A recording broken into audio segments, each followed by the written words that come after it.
বৈষম্য বিরোধী আইন নিয়ে আমরা কি করতে পারি। বৈষম্য বিরোধী আইনের বিষয়ে আমাদের কথা,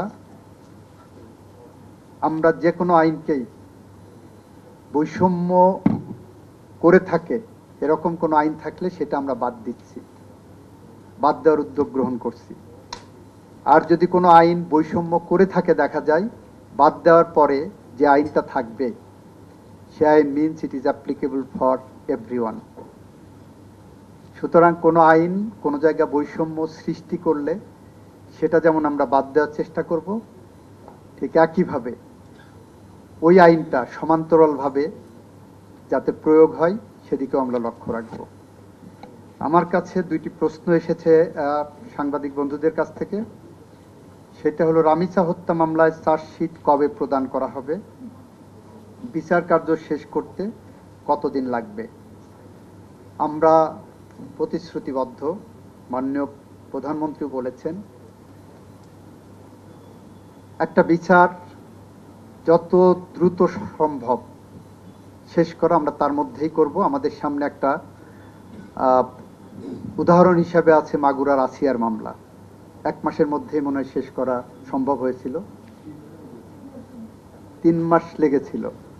আমরা আশা করি অতদিন লাগার কথা না, ওটা সম্ভবত 1 মাস লেগেছিল। অর্থাৎ চার্জশিটের পরে যে বিচার প্রক্রিয়া শেষ হতে 1 মাস লেগেছিল।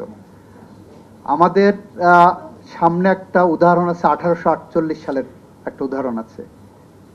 1848 সালের, আমি মামলাটার রেফারেন্স আপনাদেরকে বলি, একটা মিনিট যদি আমাকে বেয়ার করেন। মুল্লুক চাঁদের মামলা, 1848 সালে মুল্লুক চাঁদের মামলা। সেই মামলায় একদিনে বিচার শেষ হয়েছিল। বিচার শেষ করতে একদিন সময় লেগেছিল। আমাদের এখানে আইনি যেটুক ফাঁক আছে সেটা হলো, সেটা বাদ রেখে যদি আমরা চার্জশিটে যাই সেটা নিয়ে আমাদের ফ্যাটাল ইনজুরি থেকে যাবে প্রসিকিউশনে। ডিএনএ না করে এই মামলায় যদি চার্জশিট দেয় পুলিশ, যে কেউ হয়তো বলতেই পারেন 164 হয়ে গেছে, এরপরে ডিএনএ কি আছে। এই ধরনের মামলায় DNA is a very important piece of evidence. আমার যেখানে ডিএনএ করার সুযোগ আছে আমরা সেখানে কেন করব না? একটা ডিএনএ রিপোর্ট আসতে কয়েক সপ্তাহ লেগে যায়, এমনকি কয়েক মাস লেগে যায়। আমরা আপনাদের বলছি রামিসার ডিএনএ আসতে 72 ঘন্টার বেশি সময় লাগবে না, আশা করি ইনশাল্লাহ। আমাদের টপ প্রায়োরিটির মধ্যে এটা আছে।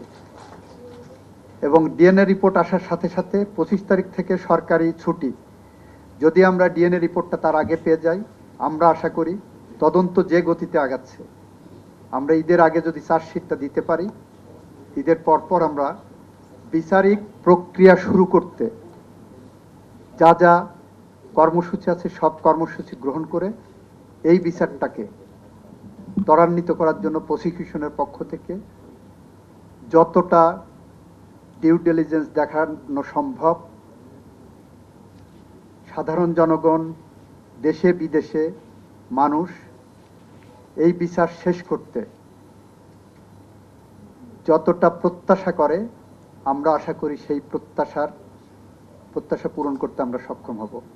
যদি আমরা কোনো ভুল পথে এগিয়ে যাই, আপনারা আমাদেরকে সমালোচনা করবেন, গাইড করবেন। আমাদের সেখানে কোনো রকম কার্পণ্য